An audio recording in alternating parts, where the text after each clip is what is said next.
In a distant valley surrounded by mist-covered mountains lived a humble farmer named Haru. His life was simple, tending to his small plot of land and caring for his only companion, a gray, aging horse. One day, while plowing his field, the horse broke free and ran into the mountains. The neighbors, upon hearing the news, rushed to his home. "What bad luck, Haru! You've lost your horse. How will you work the land now?" Haru, with serene composure, replied, "Good luck? Bad luck? Who knows?" The neighbors looked at each other in confusion and left, murmuring that misfortune had fallen upon the farmer.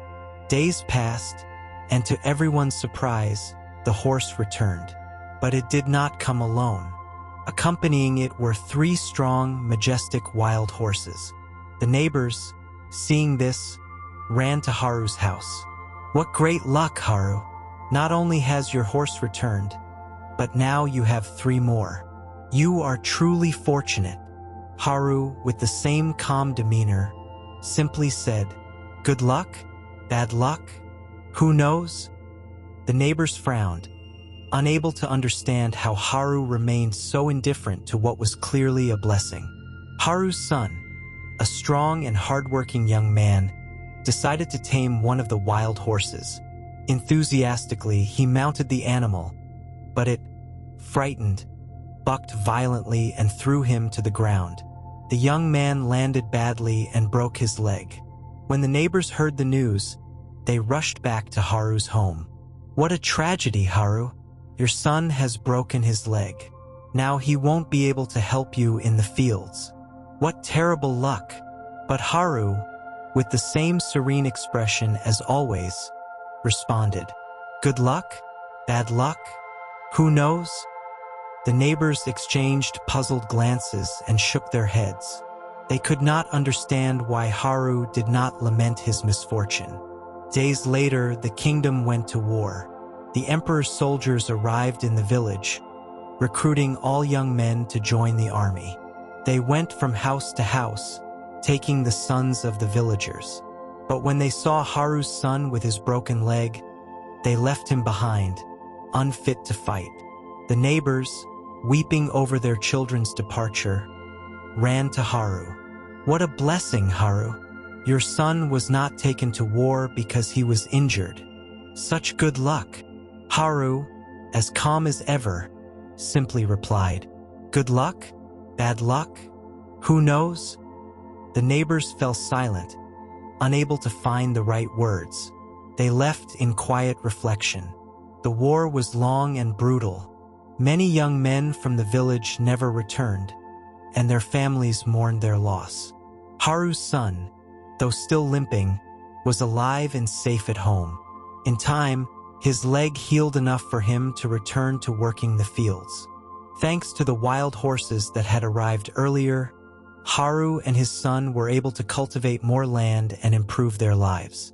The neighbors, seeing how Haru prospered while they grieved for their lost loved ones, went to his home and said, "Haru, you were right. What seemed like a misfortune turned out to be a blessing. You are a wise man." Haru, smiling serenely, simply replied, "Everything happens for a reason." The neighbors fell silent. For the first time, they truly understood the meaning of his words. Time passed, and life in the village slowly returned to normal. Haru and his son worked together, the horses helped in the fields, and the harvest was plentiful that year. One day, a great storm struck the valley. Rivers overflowed, roads became impassable, and many homes were destroyed. However, Haru's house, situated on a hill, remained untouched.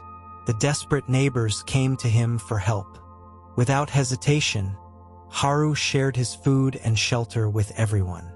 One of the villagers, deeply moved, said, "Haru, you have always accepted everything that happens without complaint. And now, because of that, you have enough to help others."